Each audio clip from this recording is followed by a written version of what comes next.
Olá pessoal, sejam bem-vindos a mais um Deep Dive e hoje a gente vai se aventurar pelas 12 camadas da personalidade do Olavo de Carvalho. Nossa, essa é densa, hein? Tenta explicar como a gente se desenvolve, o que move a gente, né? É tipo um mapa da evolução, né? Cada fase com seus objetivos. O que machuca a gente em cada fase, né? Os desafios. É. E o mais legal, assim, o que eu acho mais interessante é que, pô, a gente nunca abandona as camadas anteriores, né? Isso é verdade. Elas meio que continuam ali, sabe?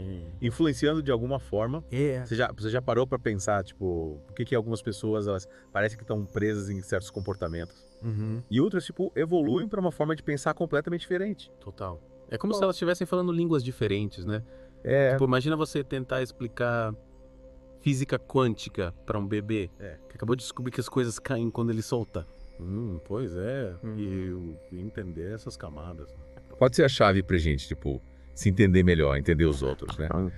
Mas vamos começar do começo, então, né? Agora, A primeira camada, a base de tudo. a camada do corpo, a pura experiência física, é ali que a gente descobre o mundo através dos sentidos, aprende a controlar os movimentos, entende os limites do nosso próprio corpo. É, tipo, colocar tudo na boca, né? É, Querer tocar em tudo. exatamente. Fez e boa, né? É a primeira camada. Primeira camada. E E os sofrimentos ali.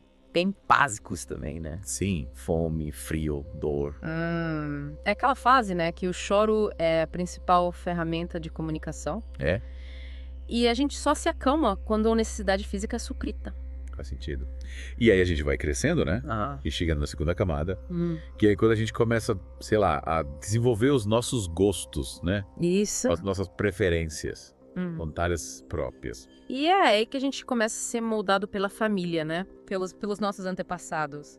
É como se a história da nossa família estivesse entrelaçada com a nossa. É, tipo, você gosta da mesma comida que seu pai, né? É. Tem os mesmos hábitos, Aham. os mesmos jeitos. É. Segunda camada do guarda-graça. Exatamente.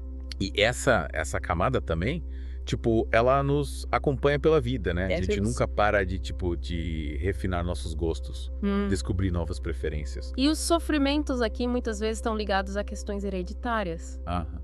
Coisas que a gente não tem muito controle, é como se a gente herdasse não só a cor dos olhos, mas também algumas tendências, predisposições. É, tipo, sei lá, aquele metabolismo lento que você herdou da sua avó, né? Brincadeira. Brincadeira. Mas, falando sério, né? Essas primeiras camadas, apesar de parecerem simples, elas são a base de tudo, né? Com certeza. Elas moldam a nossa relação com o mundo, com as outras pessoas. É como se a gente construísse alicerces para as próximas etapas da nossa jornada. E aí chega na terceira camada, que é quando a gente, sei lá, a gente começa a entrar no mundo do conhecimento, sabe? A fase dos porquês. É. Aquela curiosidade insaciável, a Aham. vontade de entender como as coisas funcionam. A criança quer saber por saber, sem segundas intenções. É a busca pelo conhecimento, pelo próprio prazer da descoberta. Isso. E o sofrimento aqui, ele tá ligado aos fracassos no aprendizado, né? As dificuldades de, tipo, assimilar novas informações. Mas esses obstáculos, geralmente, a gente supera com o tempo, né? Afinal, a criança está em constante desenvolvimento, É. aprendendo a cada dia. É a fase em que a gente começa a construir as ferramentas que vamos usar para entender o mundo.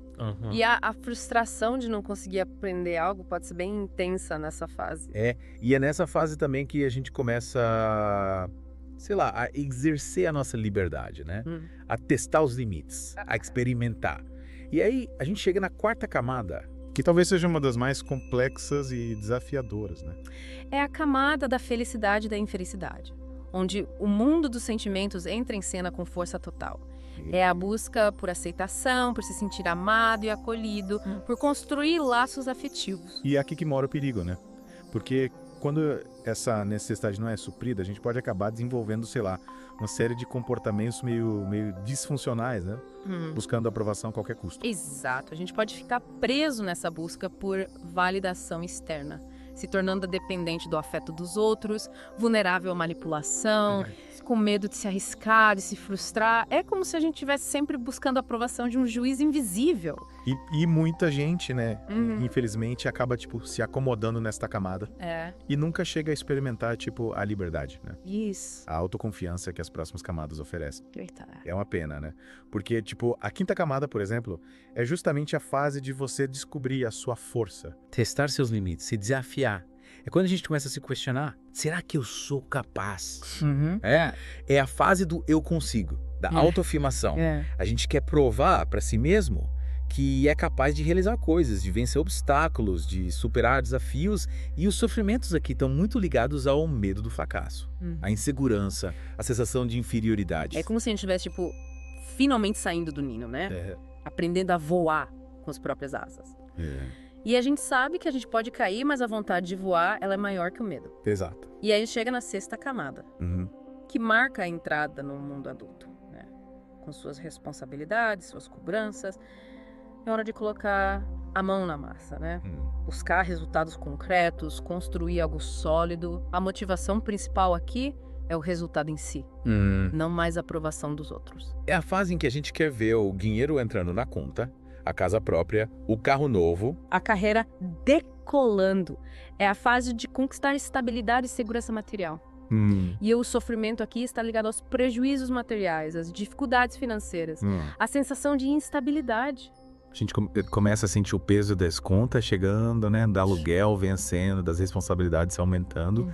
E de repente, aquela necessidade de aprovação lá da quarta camada, ela pode voltar com tudo, né? Verdade? A gente começa a buscar validação no sucesso material, É. na conquista, no status. Exato. E essa busca por segurança material pode se tornar uma armadilha, né? A gente pode acabar trabalhando demais, se dedicando a projetos que não nos realizam de verdade. Uhum.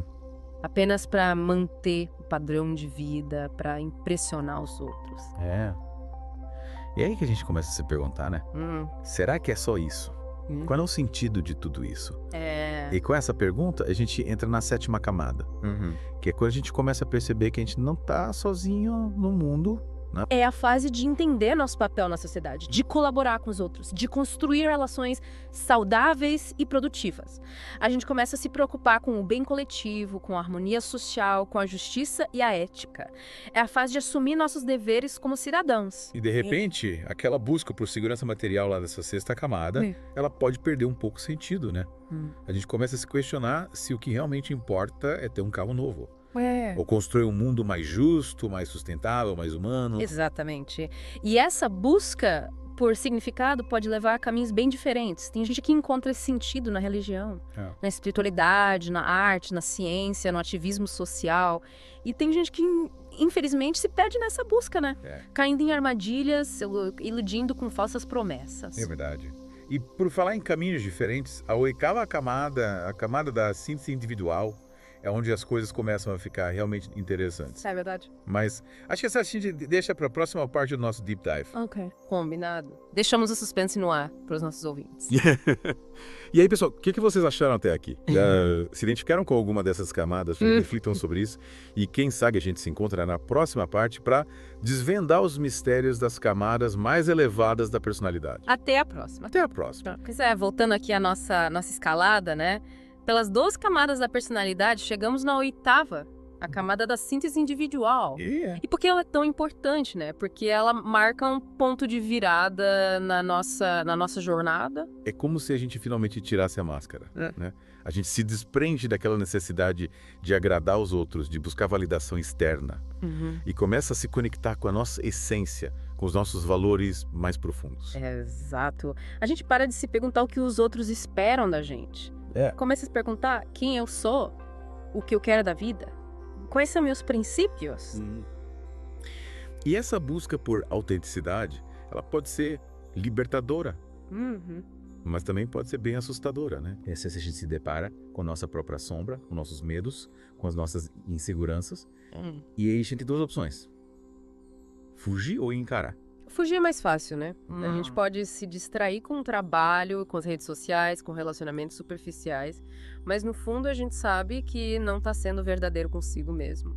E essa fuga, ela pode levar a um sofrimento ainda maior. A sensação de vazio, de falta de propósito. É como se a gente estivesse, sei lá, vivendo a vida de outra pessoa, né? Vestindo uma roupa que não serve, representando um papel que não é nosso. E aí, quando a gente finalmente decide encarar a si mesmo, né?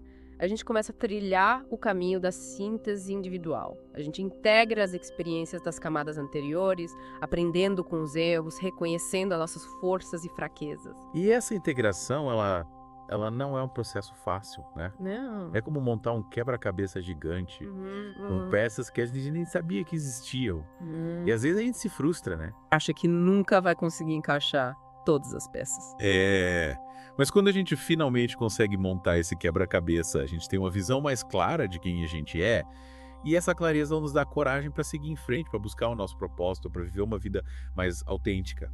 E essa busca por propósito nos leva à 9ª camada, né? Isso. Uma camada da personalidade intelectual. É aqui que a gente, sei lá, sai da caixinha, começa a questionar os dogmas, os valores estabelecidos, as verdades absolutas.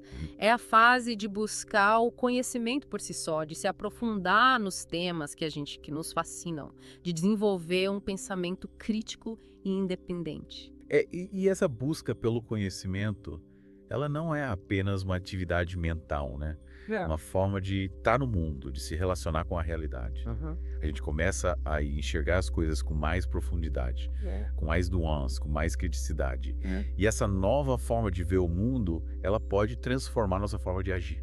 É como se a gente trocasse as lentes dos óculos, né? A gente passa a enxergar detalhes que antes passavam despercebidos. Começa a conectar os pontos, a entender as relações de causa e efeito. Isso. E essa nova visão pode ser libertadora, né? Very. Mas também pode ser perturbadora. É porque a gente começa a questionar tudo, né? É. As instituições, as autoridades, as crenças que a gente sempre teve.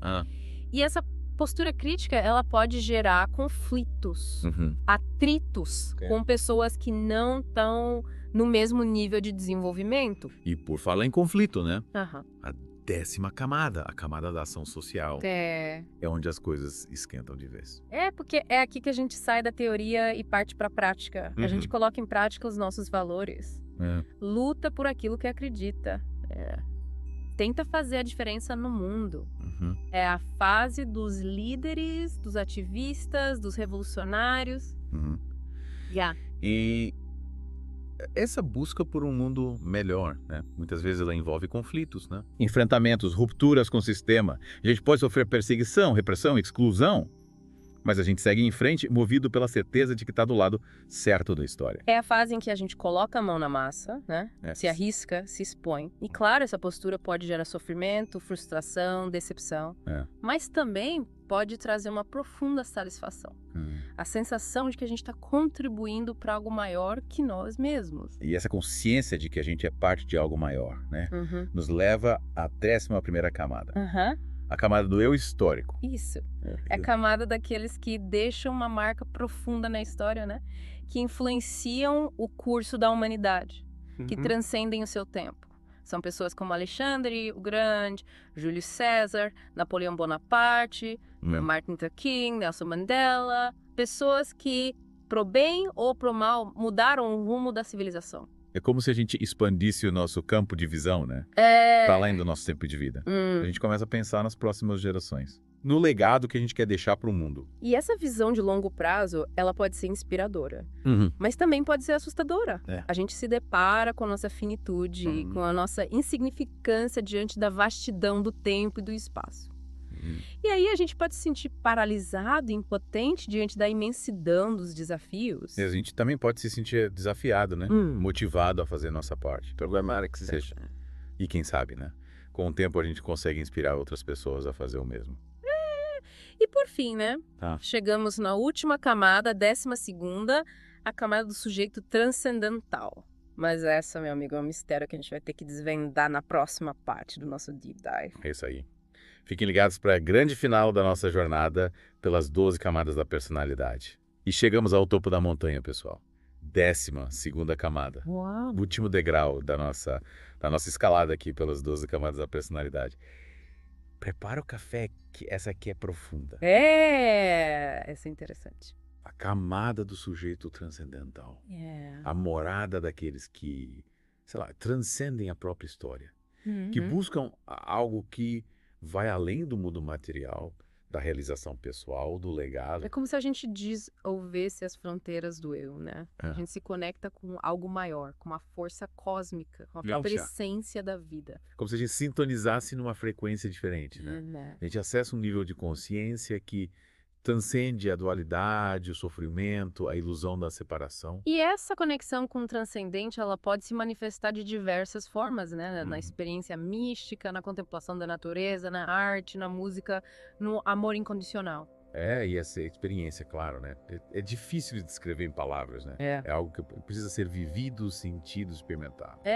Mas É. aqueles que alcançam esse nível de consciência, eles descrevem um estado de profunda paz interior, de conexão com o todo, de unidade com o cosmos. E essa busca pelo transcendente, pelo divino, é algo que acompanha a humanidade desde sempre, né? A gente encontra essa busca nas religiões, nas filosofias, nas artes, em todas as culturas. E talvez essa busca, ela seja inerente à própria natureza humana, né? A gente sente que tem algo mais, né? Que a vida não se resume a comer, dormir, trabalhar, procriar.